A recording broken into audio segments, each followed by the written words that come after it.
The sky holds secrets older than any mountain, older than the memory of the seas. Somewhere in that endless blue, legends speak of those who were sent to watch us. They were called guardians by some, silent witnesses by others. But in one telling, they are traitors to heaven. In another, they are heroes who dared to love. And in a third, they are shadows erased from the record, as if their story was too dangerous to survive. Judaism's ancient whispers give them a role, protectors, judges, and messengers, yet some writings dare to describe their fall. Christianity inherits fragments of their presence, hinting at chains of darkness and a rebellion that changed the world. Islam speaks of beings tested, not corrupted, angels who face trials as humans do, though some names and deeds echo strangely across the faiths.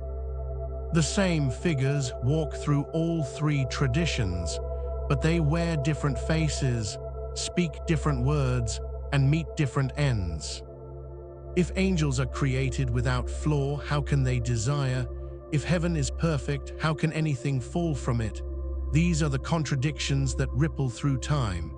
In one account, they descend in a pact united by choice. In another, they are drawn down one by one, each surrendering to temptation. In some, they never fall at all. They only kneel among humans to test them. The stories do not agree, yet each one insists it holds the truth. There are questions too sharp for easy answers. If one faith calls them holy, another calls them cursed, and another leaves them unnamed, who are they really? If the covenant between Creator and creation is eternal, why do these messengers stand accused of breaking it? If their story disappears in one holy book, was it erased, or was it never told? Their tale is more than a story of rebellion. It is a mirror held up to the heavens and to ourselves, asking whether even the purest can be changed by the beauty of the earth. And if they can, what hope do we have? What if the greatest danger to a messenger is not the mission, but the world they are sent to save? Somewhere in the gap between the three faiths, in the space where their versions overlap and collide, there is a mystery that refuses to die. You will hear their names, you will see their choices, you will watch their rise and their fall. And as we step forward, a single question will guide us into the next chapter. If heaven's sentinels can be tempted, what does that mean for humanity? Long before the dust of cities rose into the air, before kingdoms carved their names into stone, the earth lay open and unguarded. Humanity was young, fragile as new grass, quick to wander into danger. Above them, beyond the veil of the clouds, there were watchers. Their eyes moved over mountains and rivers, their gaze lingering on the children of the earth. Some say they were sent to protect, to teach, to guide. Others say they were placed as judges to hold the world accountable to the laws of heaven. And in yet another telling, their purpose was far stranger, to simply watch, recording the rise and fall of humankind. In Judaism's oldest echoes, these watchers were heavenly beings who stood near the Creator's throne, tasked with guarding the earth. They were not countless, but chosen, a company of those trusted to see without interfering unless the balance was broken. Christianity inherits parts of this image, but shadows fall across the details. In some traditions, they are described as noble, radiant, steadfast in purpose. In others, their story carries the weight of foreboding, as if their presence was the first step towards something dangerous. In Islam, angels are pure by nature, obedient without flaw, yet there are stories of a test, a moment when they would walk among humans to see if they could resist what humans face every day. The sky was their realm, yet the earth began to pull at them.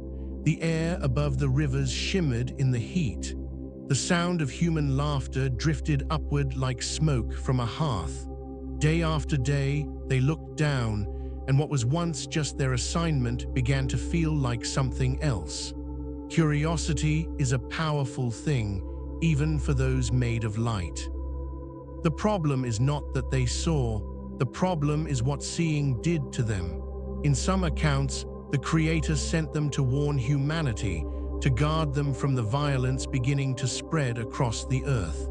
In others, their watch was simply to record, to bear witness.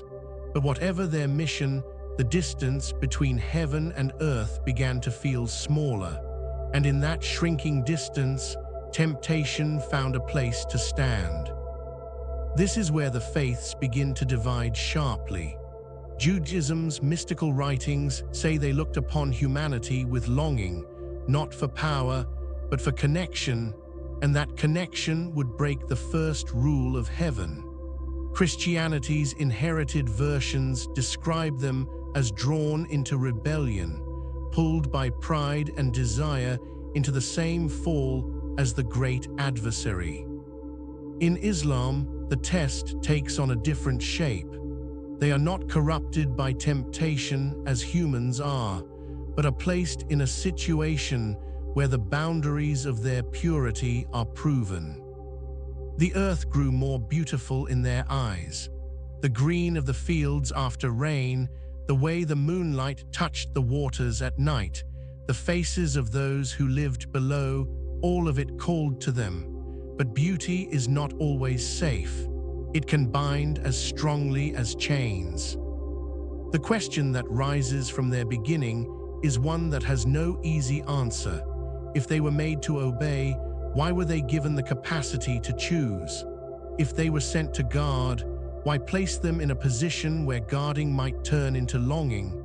This is not the rebellion yet, only the first shadow of it. A shadow that stretched farther each time they leaned closer to the world below. Soon, the watchers would no longer be content to gaze from above. Soon, the line between heaven and earth would blur.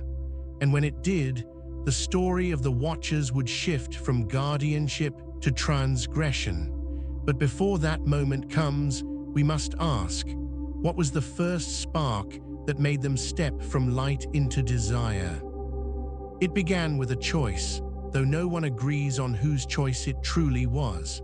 In the high places of heaven, where no wind stirs and no shadow falls, the watchers looked down upon the earth they had sworn to guard. The air between the realms grew thin. Their gaze became longing, and longing became resolve. One step downward would mean a step away from eternity, but in that moment, eternity felt far less certain than the pull of the world below. In some traditions within Judaism, they gathered together in a secret council, far from the throne, whispering a pact.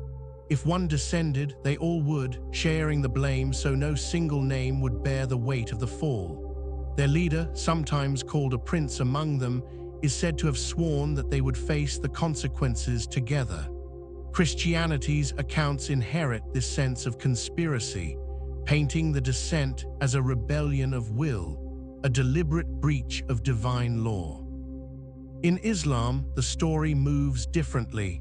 Here, there is no conspiracy against heaven, but a test handed down, angels placed among humans to see if they could live in flesh without bending to its temptations. Yet even this test, when retold in old commentaries, holds the taste of danger, for angels are not meant to feel the pulse of human desire. And so they descended. Whether it was by rebellion or by trial, their feet touched the earth for the first time. The air they breathed was heavy with the scent of soil and water, the sound of birds at dawn, the murmur of human voices. Every sense they now possessed was sharper, more urgent than the calm they had known above. The sky they had once stood in now hung above them, distant and unreachable. Some say their descent was marked by light, a falling brightness seen by shepherds in the hills. Others say no one saw them arrive, that they stepped quietly into the world like shadows at twilight. But all the stories agree on this: the descent changed them. No longer only beings of light, they now carried the weight of form, of hunger, of touch. In some accounts, this change was the moment of corruption. In others, it was simply the cost of the test. From this point, the contradictions between the faiths grow sharper. In Judaism's mystical visions, their first acts were to approach those they had once only watched, taking for themselves what was never meant to be theirs. In Christianity's inherited traditions, the fall is marked by pride, the desire to step outside the order of creation. In Islam's telling, the trial becomes a lesson, one that proves even angels are not beyond the reach of human weakness when they wear human form. The very ground they walked seemed to draw them further in. They began to speak words they had never spoken, to teach things no one had asked them to teach. The descent was not just physical, it was a surrender to the gravity of the world. The more they walked among humans, the harder it became to remember the clarity of the place they had left behind. Whether the Creator had foreseen this or whether it was a wound in the fabric of creation itself, none of the stories can agree. What is certain is that the descent could not be undone. A bridge had been crossed, and from this moment forward, heaven's messengers would carry the dust of the earth on their feet. And this leads to the next question, one that will turn their presence into a calamity. What did the Watchers give to humanity that was never meant to be given? The Watchers had descended, and the earth had welcomed them. At first, their presence was quiet, almost hidden, but soon they began to give gifts. Not gifts of grain or stone, but gifts of knowledge. Knowledge that shimmered like gold in the mind, yet carried shadows in its heart. In the writings of Jewish mysticism, the Watchers taught humankind the secrets of the earth and the heavens. Some learned the art of shaping metal into weapons, turning the soil's hidden veins into blades. Others learned the mixing of herbs for enchantment, bending nature's quiet power toward control. Still others received the knowledge of adornment, how to paint the face, to weave beauty into temptation. In Christianity's preserved traditions, these teachings are seen as a twisting of God's gifts, turning what could have been pure into tools for pride and war. In Islam, the picture shifts again.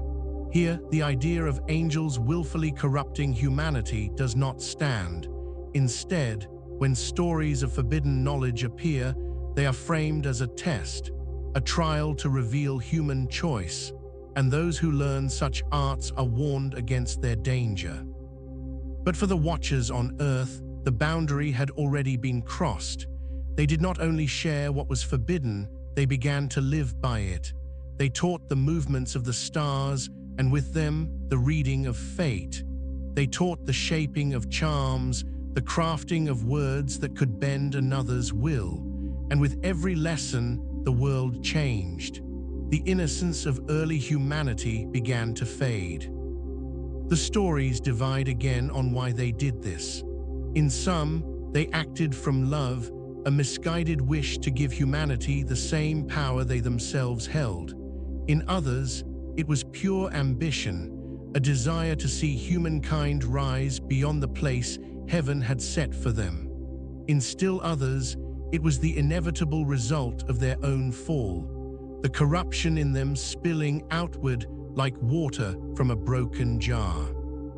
And then came the most mysterious consequence of all. Some traditions say that from the union of Watchers and humans came children, unlike any born before, beings of great size and strength, called giants in some tongues, spirits in others. In Jewish Apocrypha, they are the Nephilim, the offspring of heaven and earth. In Christianity's adapted visions, they are the mighty ones of old, symbols of how far the corruption had spread. In Islam, there is no such union recorded, and the story of giants does not walk the same path. yet echoes of a different kind of extraordinary being appear in other histories. The arrival of these children, whether giant, spirit, or myth, marked a turning point. Violence grew. The earth filled with blood. Where once the Watchers had been guardians, now they were accused of being the cause of humanity's darkest days. The heavens looked down, and the distance that had once been bridged now became a chasm of judgment. The contradiction is sharp. If this knowledge was dangerous, why was it created at all? If it was never meant to be shared, why give it to beings who could choose to share it? And if these Watchers had been sent to guard, how did the mission become a curse? The next part of their story will take us into the deepest mystery of all, the fate of their children, and why the floodwaters came to cover the earth.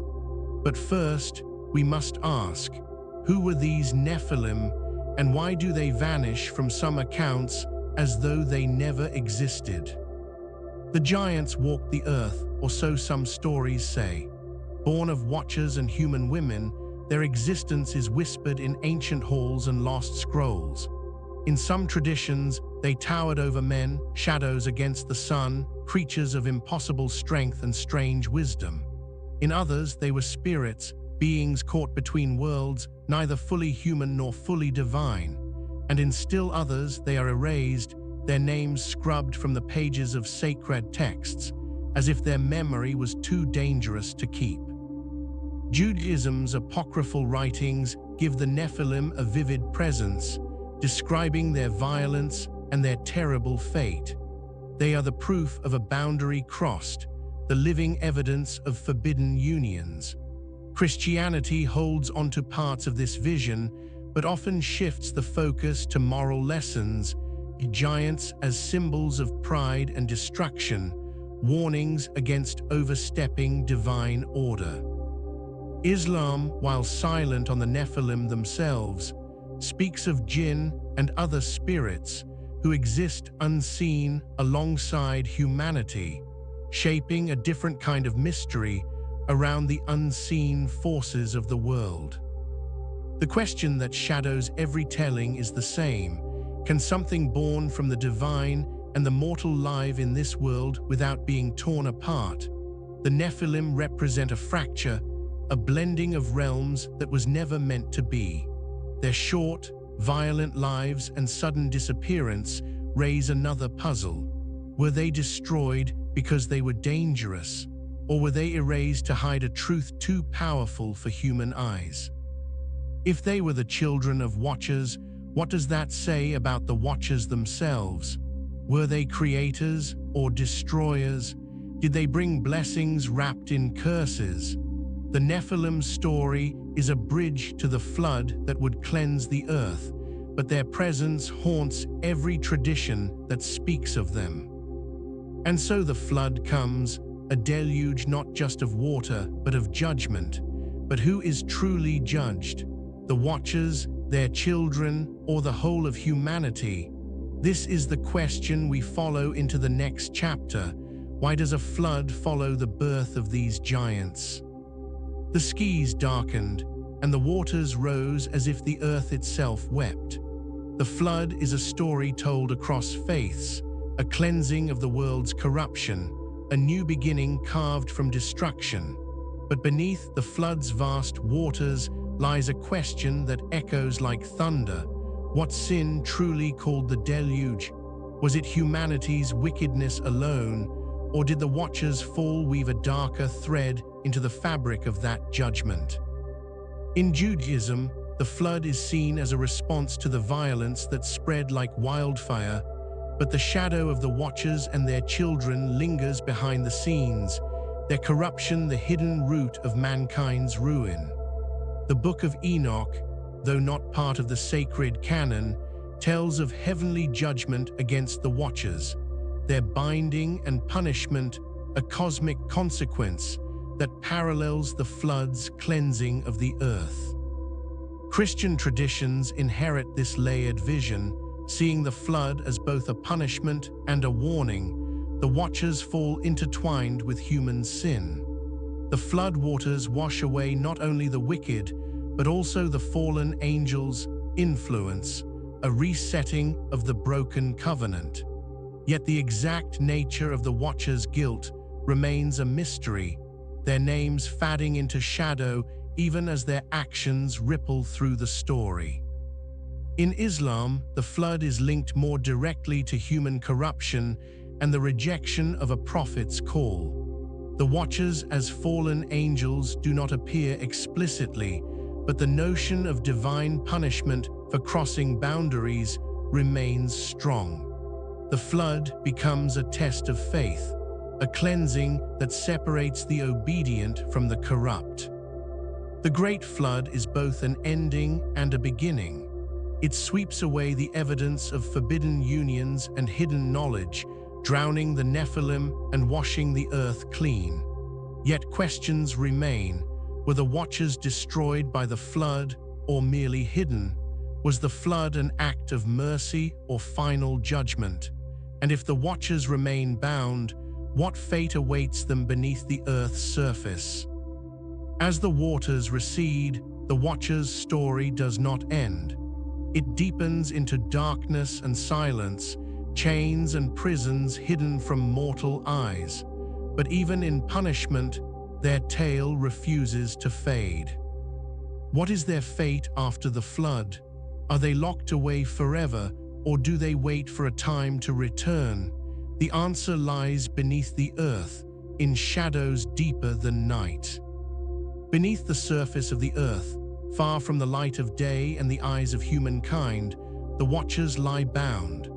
Their fall was not only from the sky, but into chains forged from divine will, unbreakable bonds meant to hold them until the final judgment.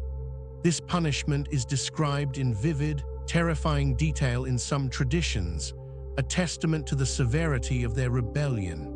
Yet even here, the stories diverge, each faith casting a different shadow over their imprisonment.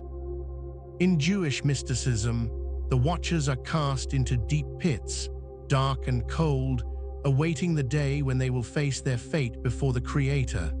Their chains are not just physical but spiritual, holding back a power too dangerous to roam the earth.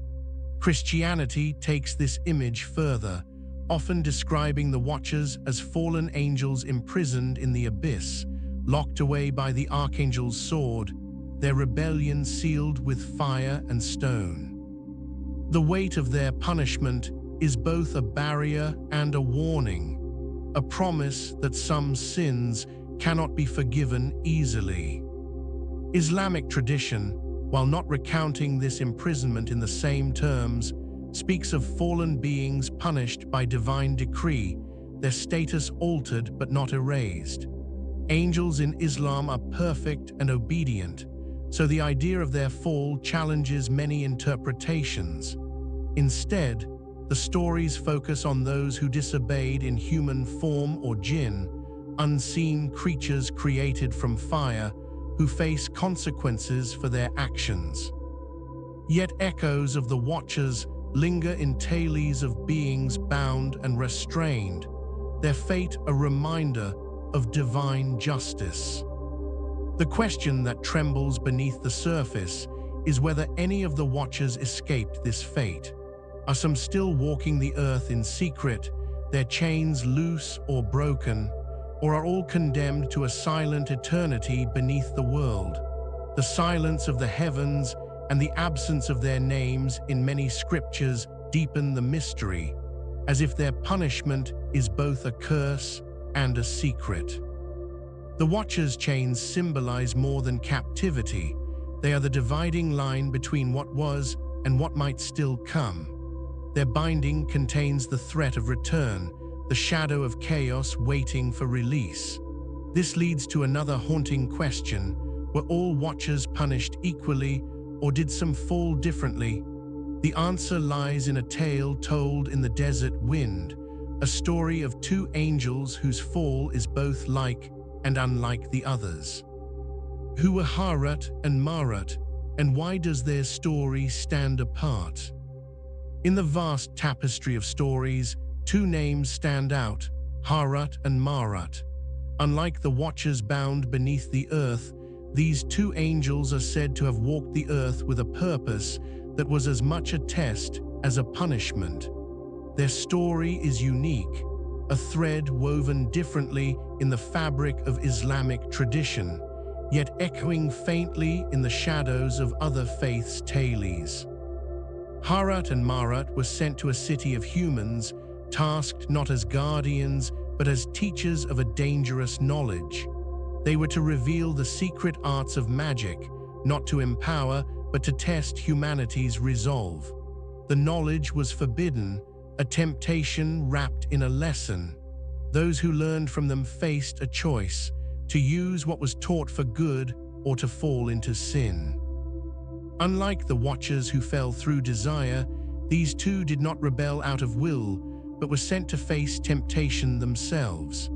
Yet, the story tells of a different kind of fall, one where angels who were perfect found themselves unable to resist the lure of the very knowledge they imparted.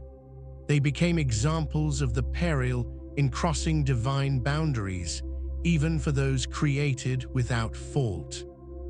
This narrative stands apart from Judaism and Christianity, where the Watcher's fall is often seen as a grand rebellion. Here, it is a test, a lesson that even divine beings are not immune to the trials of the world.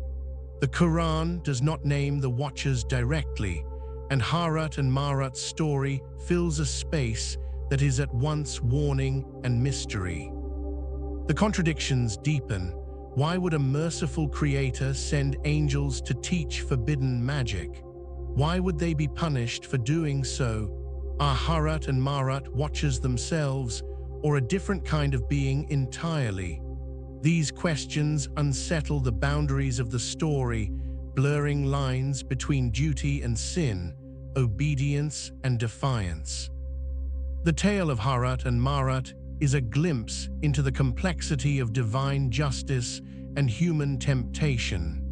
It shows that the story of the Watchers is not simple. It is layered with tests, choices, and consequences that echo through all three faiths in different forms. What was this forbidden knowledge that could corrupt even angels? What did the Watchers teach that was never meant for human hands? The answer lies in the dark arts, the secret sciences whispered across ages. In the shadowed corners of ancient texts lies a book unlike any other, the Book of Enoch.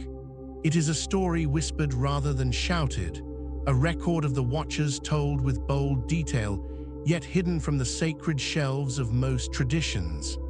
Its pages open a window into a world where angels have names, where their deeds are traced with both awe and dread, and where the boundaries between heaven and earth blur with vivid clarity. The Book of Enoch describes the Watchers as a group of angels led by a figure named Semiaza. They are not just faceless beings, but personalities, each with roles and desires. Their descent to earth was a pact, a vow to share the consequences of their actions. They taught humanity secrets that ranged from the forging of weapons to the signs of the stars, revealing knowledge that was said to be forbidden. This text paints their fall as a cosmic tragedy, a rebellion that shook the foundations of creation. It is in Enoch's vision that the Watchers are bound beneath the earth, chained until the day of judgment. The Nephilim, the children of the Watchers and mortal women, are described as giants of great power and violence, whose spirits became dark forces after death. Yet despite its richness, the Book of Enoch is not part of the Jewish or most Christian canons. It was treasured in some early communities, but over time, it faded from accepted scripture, seen by some as too bold, too controversial, or too mysterious. Islam does not include it, though echoes of similar stories appear in other writings. This exclusion raises profound questions. If the Book of Enoch holds the most complete story of the Watchers. Why was it removed? Was it because it challenged accepted beliefs, revealing truths too dangerous or complex? Or was it simply a story lost in the tides of history? Archaeology and history provide no simple answers. The book's existence challenges the neat lines of faith, standing as a bold testament to a story both cherished and feared.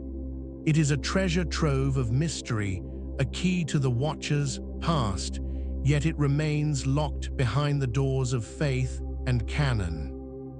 As we look to the earth for proof, we must ask, what traces do the stones and ruins hold? Can history confirm a story so ancient and tangled? The Watcher's tale is written not just in scripture, but in the bones of the earth itself. Beneath layers of soil and time, the earth holds whispers of giants and beings beyond human understanding. From giant skeletons unearthed and quickly hidden, to ancient artifacts carved with strange symbols, the traces of the Watchers, or their legend, seem to seep through the cracks of history. But what does archaeology say about these fallen ones? Is there proof that such beings walk the earth, or are these just shadows cast by human imagination?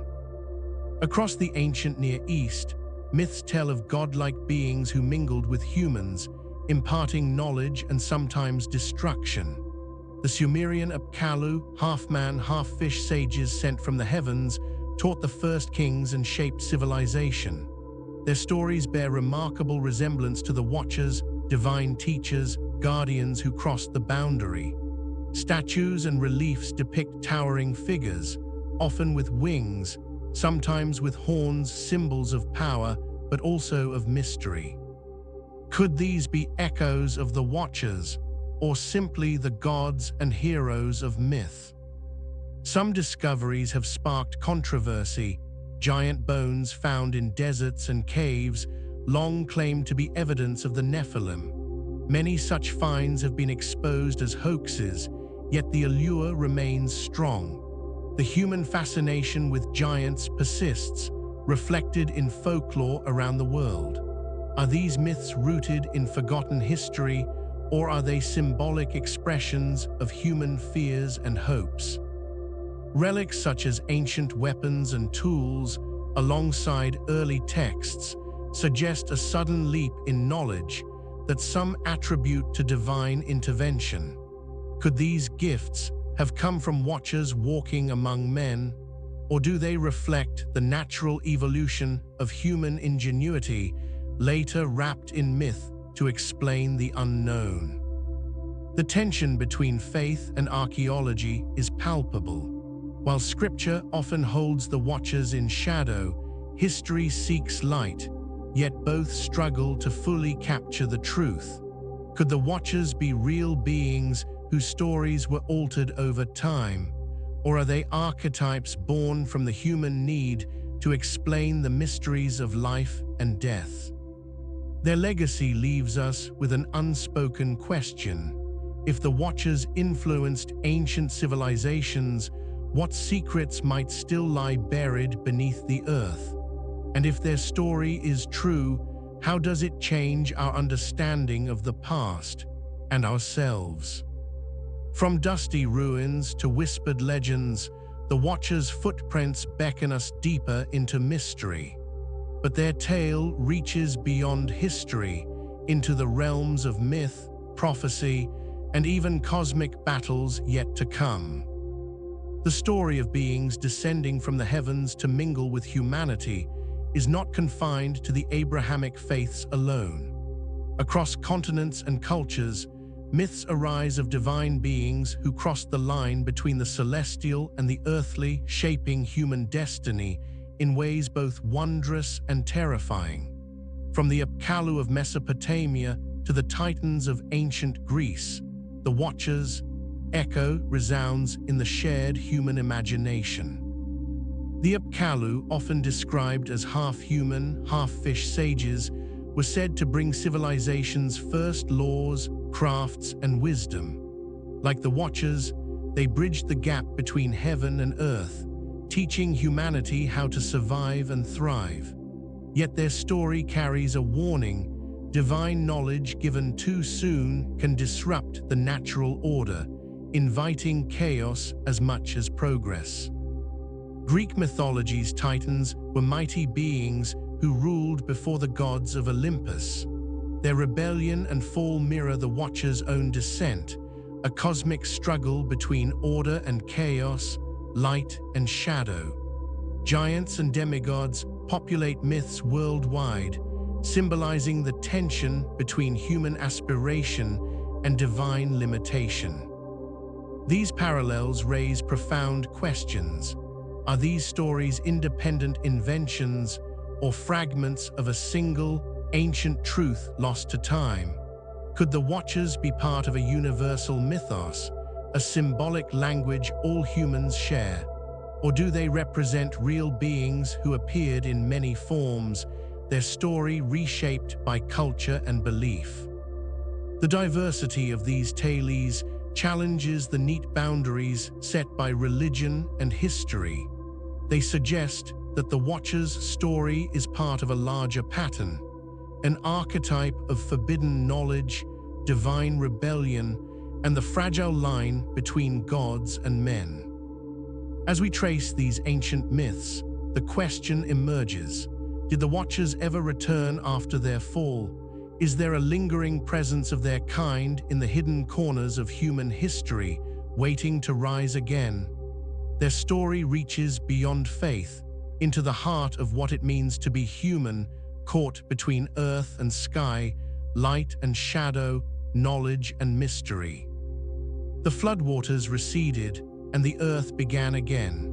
Life sprang from the mud and stone, and humanity was given a new chance. But what of the Watchers? Had their punishment been final, their story ended beneath the waves? The answer is clouded in mystery, with hints that some remained, lingering in the shadows of a world reborn. In some Jewish texts, there are whispers that the Watchers or their spirits were not fully destroyed, but cast down into darkness, forced to remain hidden, yet still watching. They are said to wander, bound by chains unseen, their influence a subtle poison seeping into the hearts of men.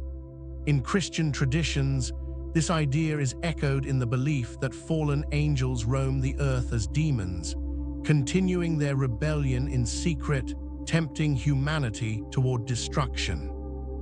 Islam, with its focus on angels as obedient servants, does not describe Watchers wandering after punishment. However, the unseen world is filled with beings, jinn and spirits, whose roles sometimes blur with those of fallen angels in other traditions. The idea that some divine or semi-divine beings remain active in the world, influencing human fate, is a shared thread. This continuation of the Watchers' story suggests that their fall was not a single event, but a process, a lingering shadow cast across history. They are no longer guardians, but neither are they fully absent. Their presence challenges the neat separation between good and evil, divine and mortal, light and dark. The Watchers' survival after the flood raises a haunting question: can divine punishment ever be complete? Or is it part of a larger cycle: rebellion, judgment, mercy, and return? Their story after the flood is a story of tension between captivity and freedom, silence and influence, despair and hope. It leads to another mystery: what became of the spirits of their children, the giants who once walked the earth? Some say their souls became demons, spirits of unrest and destruction. The Watcher's tale is far from over. It threads through the unseen, beneath the surface of the world we know, a story waiting in the dark for the next chapter to unfold. The giants of old, the Nephilim, may have fallen, but their story did not end with their bodies. In ancient writings and whispered traditions, their spirits are said to linger, restless and dangerous. These are not the peaceful souls of the dead, but spirits of unrest, shadows cast by violence and forbidden birth. Jewish Apocrypha tells of the spirits of the giants roaming the earth, causing chaos and fear among humans. They are described as harmful, unable to find peace because their origins broke the natural order. These spirits, some say, are the ancestors of demons, fallen beings trapped between worlds, neither fully alive nor dead. Christian tradition often links these restless spirits to evil forces that tempt and torment humanity. The giants' souls, corrupted by the sins of their birth and their violent lives, become dark influences, a reminder of what happens when divine boundaries are crossed. In some teachings, they are fallen angels themselves, or their children, condemned to wander until the final judgment. Islamic texts do not speak directly of the Nephilim or their spirits, but the concept of jinn, unseen beings with free will, some good and some evil, fills a similar space.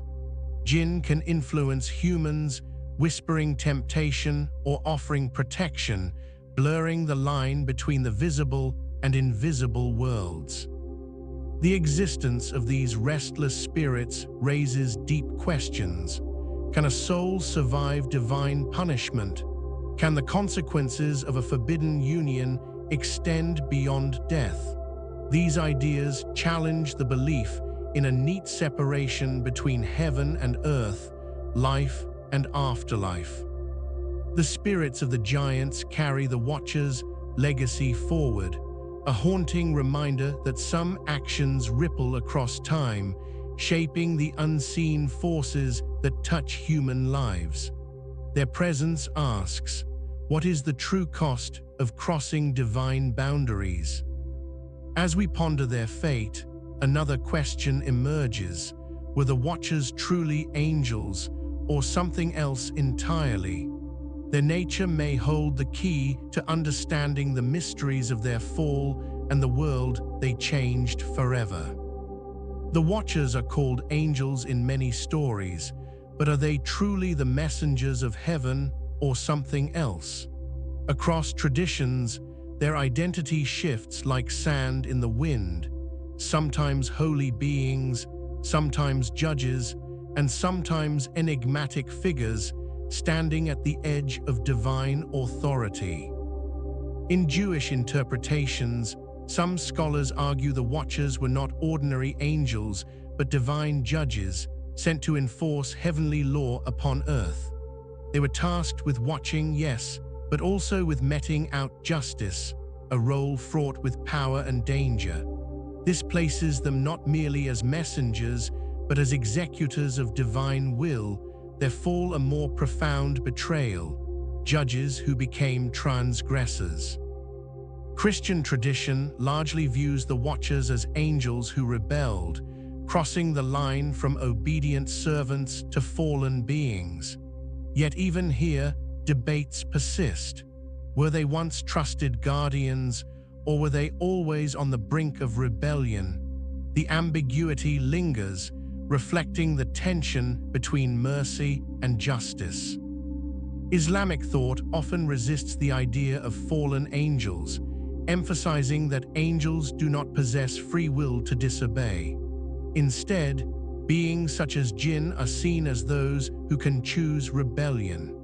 This shifts the Watcher's role, sometimes turning them into allegorical figures, symbols of divine justice or tests for humanity, rather than literal fallen angels.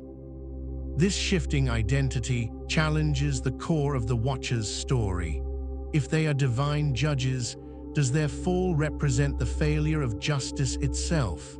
If they are allegories, what truths do they hold beyond the literal? And if they are neither fully angel nor fully human, what space do they occupy in the cosmic order?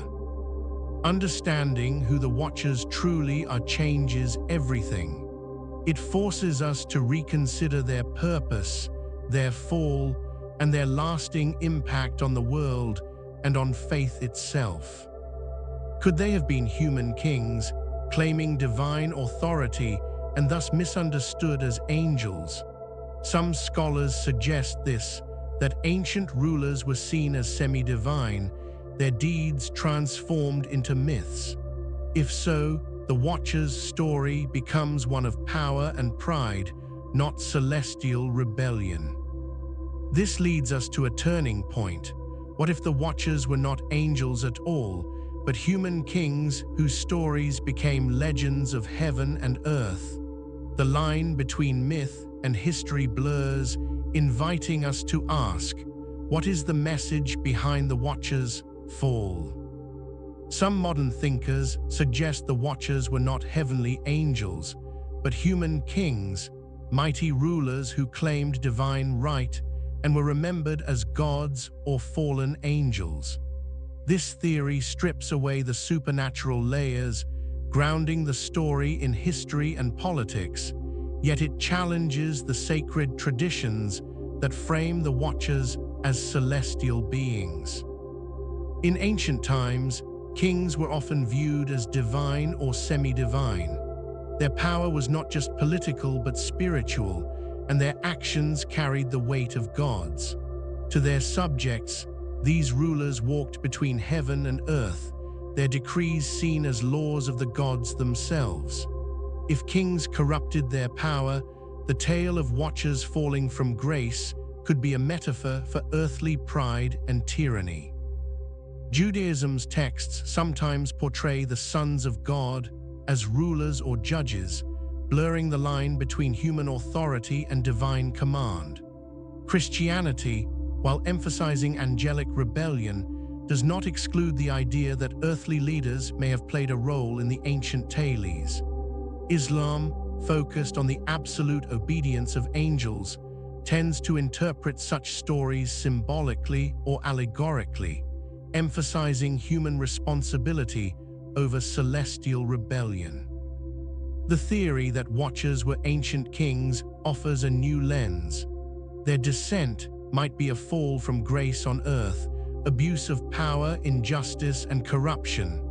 Their forbidden knowledge could be innovations or laws that challenge tradition, provoking fear and resistance. Their offspring, the giants, could symbolize the consequences of their rule, oppression, and chaos.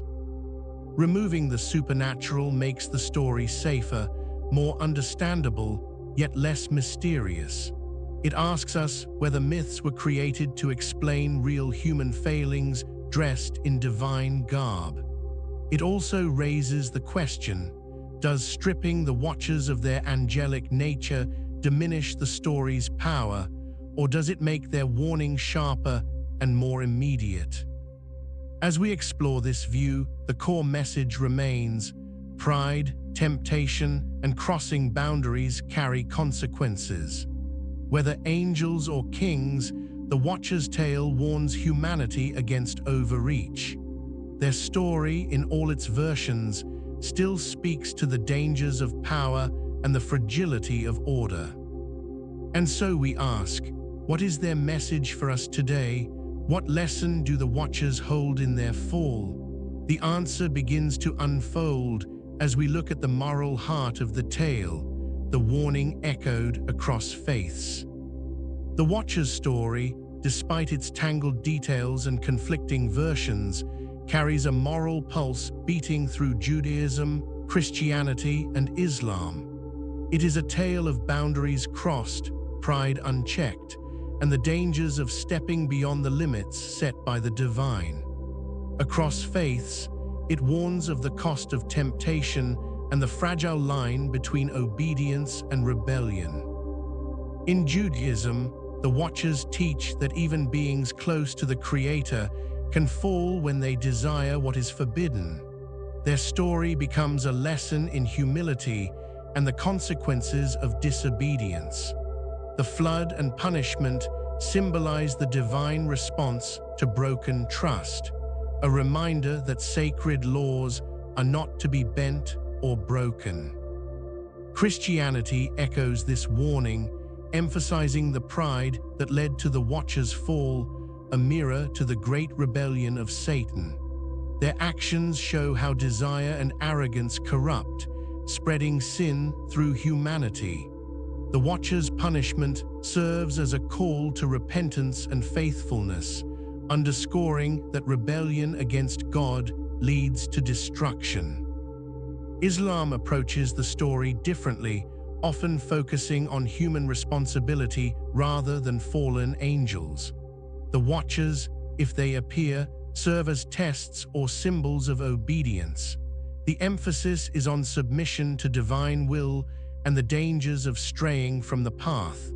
The moral lesson is clear. Knowledge and power are gifts that must be used with humility and care. Though the details differ, the core message is shared. Crossing divine boundaries invites ruin. The Watchers remind humanity that the pursuit of forbidden knowledge, pride in power, and ignoring divine law come at great cost. Yet even with this shared moral, the differences in narrative create tension. Why do the details vary so much if the lesson is the same? Is the story shaped by culture, or does it hold a deeper, mysterious truth that resists simple explanation? The Watcher's tale endures because it touches on universal fears and hopes, the fear of losing grace, the hope for redemption, and the tension between heaven's law and earth's desires. It is a story that warns and teaches, that divides and connects. And in some traditions, the Watcher's story moves forward into prophecy, a glimpse of the end times when these ancient beings might return. What role do they play in the final chapters of history? The question leads us toward the shadows of prophecy and the echoes of the future. The Watchers, once bound beneath the earth and lost in ancient tales, resurface in the whispers of prophecy. Across faiths, they appear as shadows looming over the future, warnings of chaos, agents of final judgment, or reminders of unfinished rebellion. Christian apocalyptic visions speak of imprisoned angels released at the end of days. These Watchers, once punished for their fall, break free to bring destruction and test humanity anew. Their return is a sign of turmoil, a cosmic battle between light and darkness that echoes their ancient rebellion. The floodwaters may have receded, but the threat of their influence remains, stirring fear and hope in equal measure. Judaism's prophetic tradition, while less explicit about the Watchers, hints at times when the forces of chaos rise again. The idea of divine justice and ultimate redemption weaves through these visions, suggesting that the Watchers' story is not closed, but part of an ongoing cosmic struggle. Their fate may intertwine with the coming of a messianic age, where justice is restored and mysteries unveiled. Islamic eschatology does not explicitly name the Watchers, but speaks of trials and tribulations, where unseen forces test the faithful. The concept of jinn and other spiritual beings playing roles in the end times suggests parallels, beings who may challenge, deceive, or aid humanity in its final journey. The Watchers' legacy, though silent, may be felt in these spiritual battles. The prophecy of the Watchers' return carries a haunting question. If they once brought corruption and destruction, why would they be allowed to rise again? Is it a test, a punishment, or a final chance for redemption? The line between judgment and mercy blurs as the ancient story marches toward its climax. These prophecies keep the Watchers alive in faith and imagination, their story unfinished, their fate uncertain. Their presence in end-time visions is a reminder that the boundaries between heaven and earth remain fragile, and that the choices of the past echo into the future. As the Watchers loom on the horizon of prophecy, their story takes on new life, inspiring fear, hope, and endless questions. What place do they hold in the world to come, and how have they shaped the culture of today? The Watcher's tale has left its mark far beyond scripture, influencing stories, art, and popular culture. Their legacy endures, reinvented and reimagined through the ages. From ancient scripture to the silver screen, the Watchers have journeyed through time, morphing into figures both feared and revered. Movies, novels, and television have reimagined these celestial beings as heroes, villains, or enigmatic aliens. Their story reshaped to fit the dreams and anxieties of each new generation.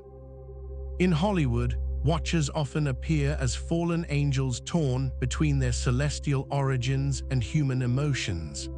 They are portrayed as tragic figures, struggling with their desire and their duty, echoing ancient tensions but wrapped in modern storytelling. Some films depict them as saviors, others as destroyers, but always as beings caught in the crossroads of two worlds. Literature embraces the Watchers as symbols of rebellion and forbidden knowledge.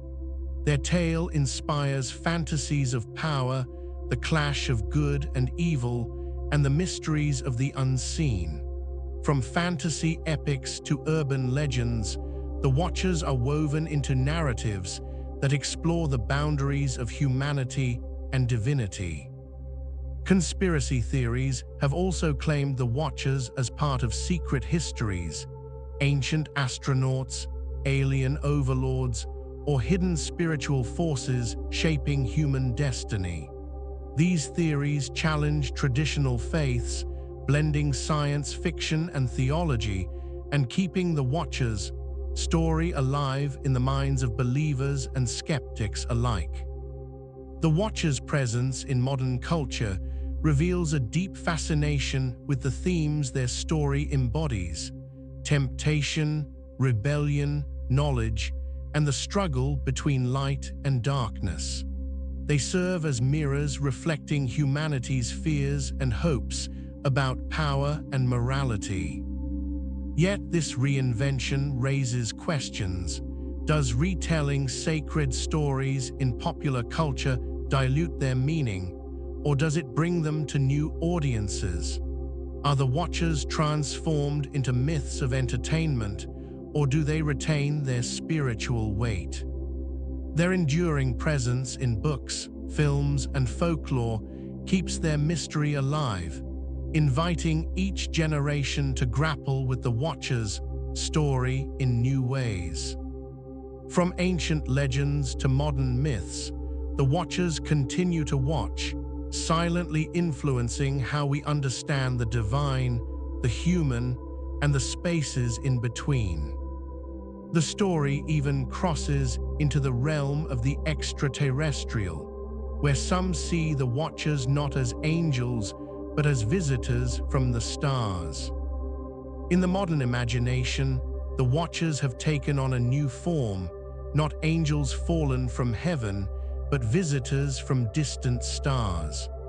The alien hypothesis reinterprets ancient stories, suggesting that these beings were not divine messengers, but extraterrestrial travelers who came to Earth long ago. Proponents argue that the Watchers' descent, their imparting of forbidden knowledge, and their mysterious disappearances align with encounters of advanced beings beyond human understanding. Ancient astronaut theories point to the sudden leaps in technology and culture in early civilizations as evidence of their influence. This view challenges traditional faiths, reframing sacred narratives as misunderstood accounts of alien contact. To believers in this theory, the Watchers were not spiritual beings, but pioneers, whose gifts to humanity were misinterpreted as divine or demonic. Religious communities often reject this hypothesis as heretical or speculative, emphasizing the spiritual truths behind the Watcher's story rather than physical explanations.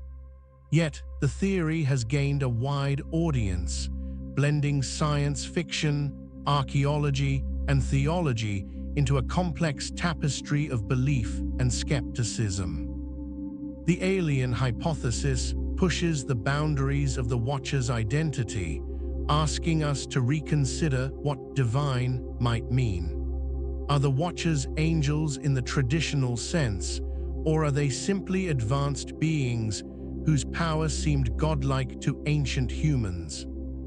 This reinterpretation invites a new set of questions.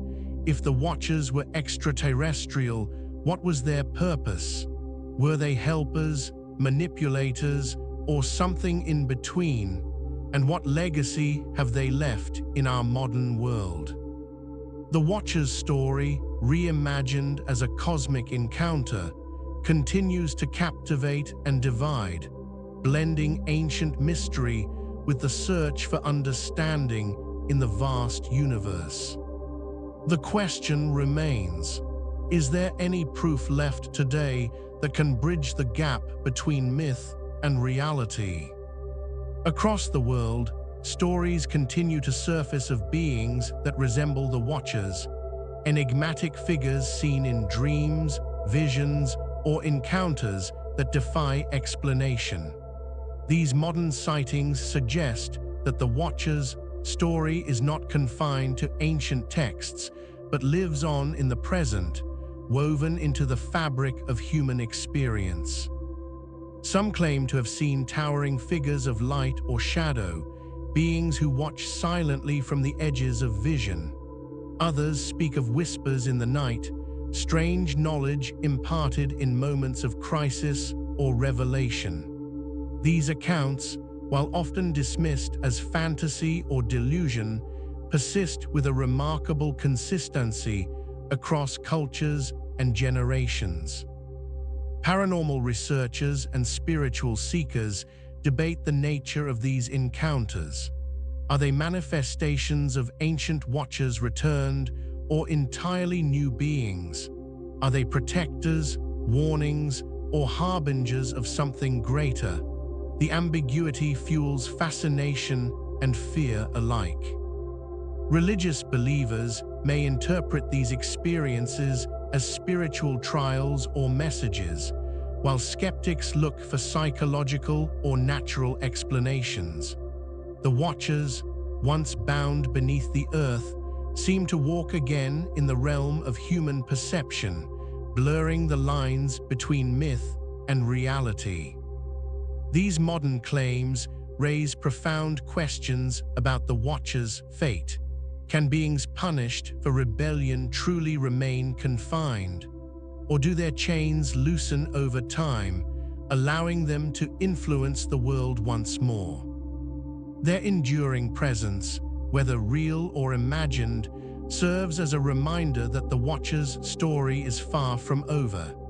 It continues to evolve, shaping beliefs, fears, and hopes in ways ancient prophets could never have foreseen. The Watchers remain, as always, watchers, their eyes upon the earth, their secrets waiting to be uncovered. This leads us to the penultimate chapter, where we consider the unfinished story of the Watchers and what their legacy might mean for the future. The Watchers' tale stretches across millennia, shifting and changing with each telling, yet it remains unfinished. Their story is a puzzle with missing pieces, erased names, forgotten deeds, and secrets buried beneath layers of faith and history.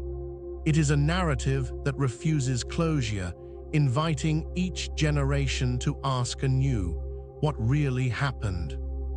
Across Judaism, Christianity, and Islam, their story is told in fragments, sometimes with reverence, sometimes with fear. The Watchers are heroes, villains, victims, and symbols. Their fall is both a warning and a mystery, their punishment both justice and tragedy. Yet no single account fully captures their essence, leaving the Watchers suspended between heaven and earth, fact and myth. The contradictions within their story reflect the broader human struggle to understand the divine and the forbidden. Were they angels who chose desire over duty, kings who claimed divine power, beings from beyond the stars? Each possibility opens new doors and closes others, deepening the mystery. This unfinished story invites us to live with uncertainty, to accept that some truths may never be fully known. It challenges faith, history, and imagination, refusing to settle into simple answers. The Watchers stand as guardians of mystery itself, reminders that the sacred and the profane are often intertwined. And so we come to the final question: what if the Watchers' greatest secret has yet to be revealed? What if their story is still unfolding, written in the stars and in the hearts of humanity? Their tale is a thread woven into the fabric of existence, unbroken and eternal, waiting for those brave enough to follow it into the unknown. The Watcher's story is a mirror held up to the heavens and to our own souls, a reflection of desire and duty, rebellion and redemption. Across faiths and centuries, their tale remains unresolved, a mystery woven into the fabric of belief and history. They are angels, kings, spirits, or perhaps something beyond human understanding. Their contradictions invite us not to find answers, but to dwell in questions. What does it mean that beings of light could fall, that divine messengers could be tempted by the earth, that a single story can fracture into many versions, each claiming truth? Perhaps the mystery itself is part of the divine design, a riddle meant to keep us searching. The Watchers watch still, not just from the sky, but from the spaces between faith and myth, history and hope.